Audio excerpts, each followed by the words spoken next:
অসমৰ মুখ্যমন্ত্ৰী হিমন্ত বিশ্ব শৰ্মা ডাঙৰীয়া সংবাদ মাধ্যমত কৈছে কি বড়োভূমিত সুকীয়া ৰাজ্য কেতিয়াও সম্ভৱ নহয় বুলি। তো বড়োভূমিত সুকীয়া ৰাজ্য গঠন কেতিয়াও হ'ব নহয় বুলি কোৱা হিমন্ত বিশ্ব শৰ্মা কোন হয়? তেওঁ মুখ্যমন্ত্ৰী হিচাপে এখন ৰাজ্য গঠন কৰিবলৈ তেওঁকতো সংবিধানে অধিকাৰ দিয়া নাই।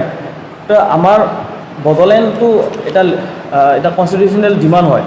তো আমি সাংবিধানিকভাৱে যিটো নেকি দাবী আমাৰ ভাৰতৰ সংবিধানৰ আৰ্টিকল অনুযায়ী 2, 3 and 4 যোনটো আছে ভাৰতৰ সংবিধানৰ অধীনত, তো সেই হিচাপতে আমি সাংবিধানিকভাৱে যোনটো আমাৰ কনষ্টিটিউশ্যনেল ৰাইটছ যোনটো আমাক বড়োলেণ্ড ডিমাণ্ডৰ কাৰণে যিহেতু মানে এটা সুকীয়া ৰাজ্য লাগে বুলি আমি বড়োলেণ্ডটো ডিমাণ্ড দিছোঁ। এটা ভাৰতৰ সংবিধানৰ অধীনত লিখা আছে যে আণ্ডাৰ আৰ্টিকল 2, 3 and 4 অধীনত যোনটো লিখা আছে স্পষ্টকৈ ভাৰতত যিকোনো এটা ৰাজ্য দুফাল কৰি তেনে এটা ৰাজ্য গঠন কৰিব পাৰে বা এটা ইউনিয়ন টেৰিটৰী বা স্বায়ত্তশাসিত পৰিষদ এটা গঠন কৰিব পাৰে। তো হিমন্ত বিশ্ব শৰ্মা কোন হয়?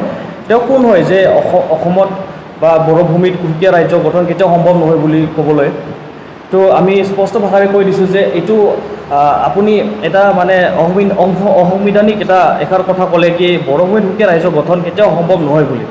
তো আমাৰ মানে ভাৰতৰ সংবিধানখনটো আপুনি শপত লৈ আপুনি মুখ্যমন্ত্ৰীৰূপে এটা দায়িত্ব লৈছিলে যে সেই দায়িত্ব অনুযায়ী আপুনি মুখ্যমন্ত্ৰীৰূপে আপুনি কাম কৰিব লাগে। তো এই আসাংবিধানিক আবোল তাবোল ভুগিবলৈ আপুনি কোন হয়? আপুনি এটা মুখ্যমন্ত্ৰী হিচাপে কাম কৰি থাকক। তো আমাক আণ্ডাৰ UN ডিক্লাৰেশ্যন হিচাপে আমাৰ যোনটো খিলঞ্জীয়া ভূমিপুত্ৰবিলাকক আমাৰ যোনটো সাংবিধানিক অধিকাৰ সেইটো আমি পাব লাগে বা পাবলৈ সক্ষম হ'ব লাগে বুলি UNও আমাক ডিক্লাৰেশ্যন দিছে অলৰেডি। তো এই হিচাপত হিমন্ত বিশ্ব শৰ্মা কোন হয়? তো আৰু এটা কথা ক'ব বিচাৰোঁ যে হিমন্ত বিশ্ব শৰ্মাটো এই সময়ত এজন যোনটো আপোনালোকেতো গম পায় এটা নিষিদ্ধ ঘোষিত সংগঠন আলফাৰ এজন সদস্য আছিলে যে যোনটো আলফাৰ সংবিধানটো আইডিঅ'লজিটো ছেপাৰেটলি ভাৰতৰ সংবিধানৰ লগত নিমিলে, যে এক্সট্ৰা এটা সিহঁতক দেশ লাগে বা সুকীয়া এটা ছভেৰেইন নেশ্যন লাগে। তো সেই হিচাপত তেওঁতো এণ্টি ইণ্ডিয়ান কনষ্টিটিউশ্যন কাম কৰিছিলে সেই সময়ত। আমাৰতো ভাৰতৰ সংবিধানৰ অনুযায়ী যোনটো আৰ্টিকল 283 আছে সেইটো লৈহে আমি বড়োলেণ্ডটো সুকীয়া এটা সেই সময়ত যেতিয়া BLT চাৰেণ্ডাৰ কৰিছে বা NDP চাৰেণ্ডাৰ কৰিলে বা আপচুৰ দৰে সংগঠনক আপুনি দিল্লীত লৈ যায় ফাইনেল এণ্ড কম্প্ৰিহেনচিভ এটা চলিউশ্যন কৰি BTRৰো এটা ঠগাই দিলে বড়ো ৰাইজক BTR এটা এগ্ৰিমেণ্ট কৰি। আপুনি ভাবিছে নেকি যে সকলো বড়ো ৰাইজে আপোনাৰ কথা মতে চলিব? নেভাৰ। এইটো আপুনি যদি ভাবিছে এইটো ৰং হ'ব। কোনোবা এপছু NDP কোনোবা BLTক লৈ যায় আপুনি এজন দুজন নেতা সুখী কৰিব পাৰিব, কিন্তু যেতিয়ালৈকে বড়োলেণ্ড ছেপাৰেট ষ্টেটটো নহয় তেতিয়ালৈকে আপুনি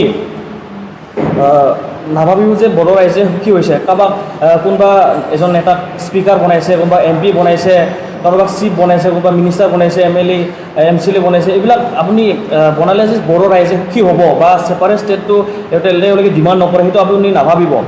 যে আমাৰ বড়োলেণ্ড যোনটো ডিমাণ্ড সেইটো শব্দটো বড়োলেণ্ড শব্দটো আমাৰ বড়ো ৰাইজৰ তেজে হিৰে ব্ৰেইনত আমাৰ সোমাই আছে যে বড়োলেণ্ড শব্দটো কেতিয়াও আপুনি মচিব নোৱাৰে।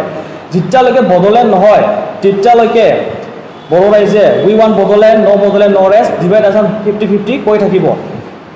এইটো আপোনাক স্পষ্ট ভাষাৰে কৈ দিছোঁ। আপুনি আৰু এটা কথা জানি ল'ব যে অবড়ো শব্দটো ইউজ কৰি